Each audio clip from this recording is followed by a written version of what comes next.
Gérard Larcher, symbole de l'ancien monde. Le président du Sénat, réélu dans les Yvelines, paraît assuré de conserver son poste, imperméable au dégagisme. Et promet de faire respecter l'équilibre des pouvoirs, mais sans dogmatisme. Inamovible. Alors que l'élection d'Emmanuel Macron a entraîné un profond renouvellement politique, lui semble imperméable au dégagisme ambiant.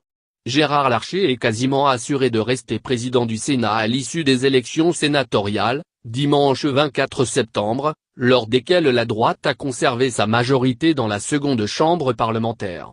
Après avoir achevé son deuxième mandat à la tête du Palais du Luxembourg, le sénateur Les Républicains, LR, des Yvelines s'apprête à rempiler pour un troisième bail de 3 ans. Seul candidat déclaré à sa succession, il devrait être réélu sans difficulté lors de l'élection pour la présidence du Sénat, le 2 octobre, et ainsi conserver le plateau qu'il détient depuis 2014, après l'avoir déjà occupé de 2008 à 2011. À 68 ans, le deuxième personnage de l'État incarnera donc le seul contre-pouvoir institutionnel pour les 3 années à venir.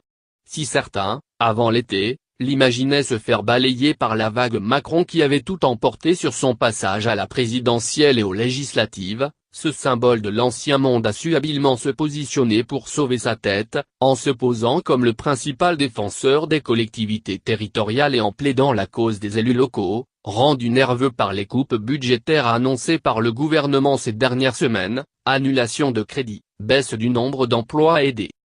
Les élus espèrent un nouveau rapport de confiance avec l'exécutif, qui a sans doute commis une erreur de méthode. La manière brutale de faire des annonces sans concertation ne passe pas.